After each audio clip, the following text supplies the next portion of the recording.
The video you're about to watch was filmed in 2023, before Hurricane Helene passed by Clearwater Beach. As full-time residents of the island, we had a front row seat to the storm and the devastation that followed in real time. Despite evacuation orders, we stayed and watched as the storm unfolded, hour by hour. The flooding, the winds, the fires, and the eerie silence that followed. Experiencing days without power and no way to get off the island gave us a whole new perspective on the importance of being prepared. That's why we're sharing this video again, because the tips in it matter. If you're planning a visit to Clearwater Beach during hurricane season, just be smart, stay informed, and have a backup plan. With the right prep, you can still have an amazing trip. Now, on to the original video. When a hurricane is headed to Clearwater Beach during your vacation, what do? Do you cancel your trip altogether? But what if you're already here? Should you evacuate? What if you stay and your hotel loses power? What if you can't get out? While it may seem overwhelming at first, there are plenty of ways to plan for Mother Nature while still having an amazing time.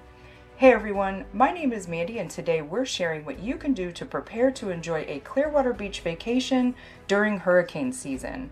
From understanding evacuation protocols to choosing a hotel that's prepared, we're covering it all now.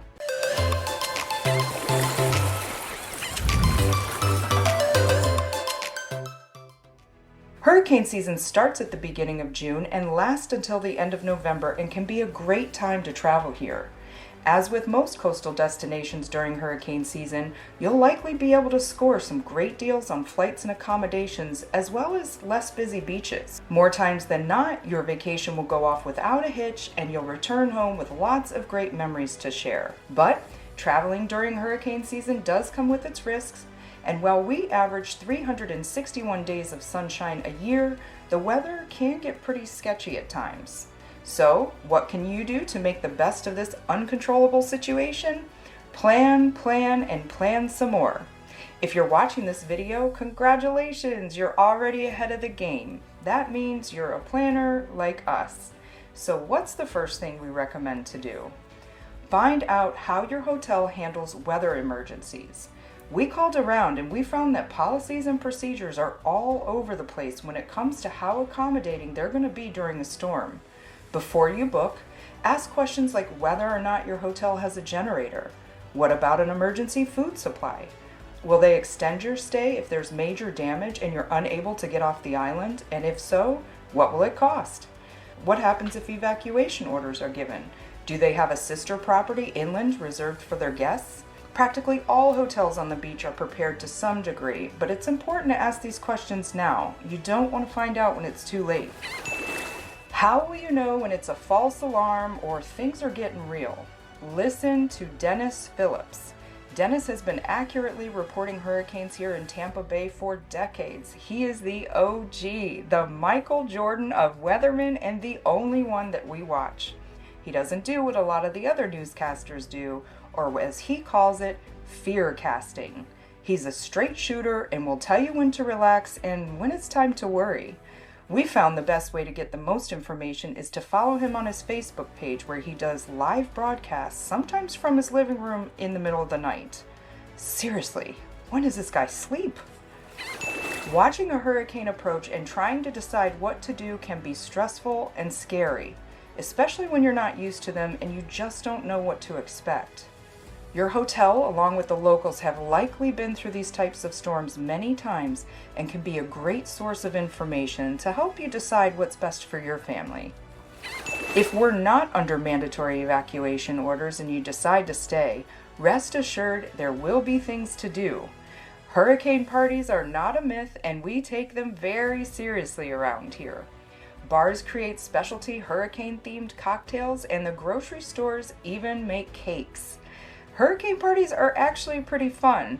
There's a special kind of bond that forms when everybody's in the same boat, whether they want to be or not.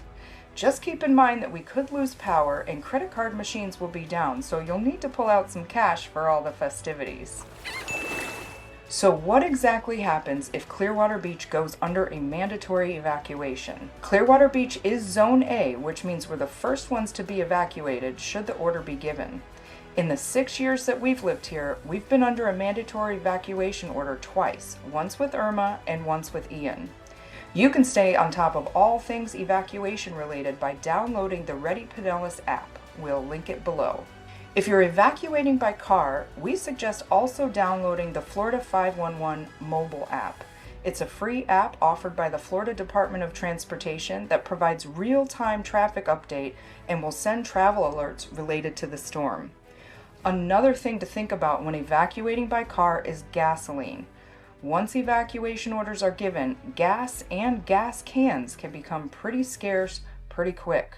We evacuated to Atlanta during Irma, and getting gas along the way was beyond challenging, although we did make it. Keeping your car topped off while you're here is a good idea just to be on the safe side.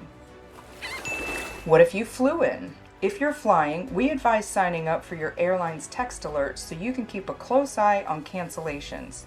Airlines are known to cancel flights days in advance of a hurricane, and the sooner you know, the sooner you can try to extend your stay or make other travel arrangements.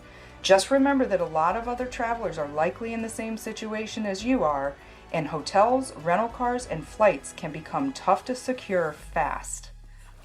What about staying on the island even after mandatory evacuation orders are given? A lot of people do it, and while it is a criminal offense to ignore mandatory evacuation orders, we've never heard of anyone going to jail for it. For those who decide to stay on the island despite the order, it's understood that rescue workers will not be coming to your aid, and you'll be in a fend for yourself situation, at least for a little while. Also, if you drive across the bridge to the mainland, you will not be permitted back on the island without a pass issued by the Sheriff's Department that's only given to residents of Clearwater Beach. When a hurricane creeps up on Clearwater Beach during your vacation, staying or leaving is a personal choice that will vary based on your individual circumstances. We've linked some additional resources in the description box below to help you make an informed decision, and when it comes down to it, only you know what's best for you and your family. This video isn't intended to scare you. We made it to empower you, so on the very rare chance that you experience severe weather on your Clearwater Beach vacation, you'll know how to handle it. With the proper planning and the right attitude, vacationing in Florida during hurricane season can become an adventure that makes for some great stories to tell for years to come. We hope this video helped make your trip planning a little bit easier. If you'd like to see more tips and tricks on how to make your Clearwater Beach vacation an unforgettable one, hit the subscribe button now and let us know in the comments if you plan on traveling to Clearwater Beach during hurricane season. Thank you so much for watching, and we'll see you on the next one.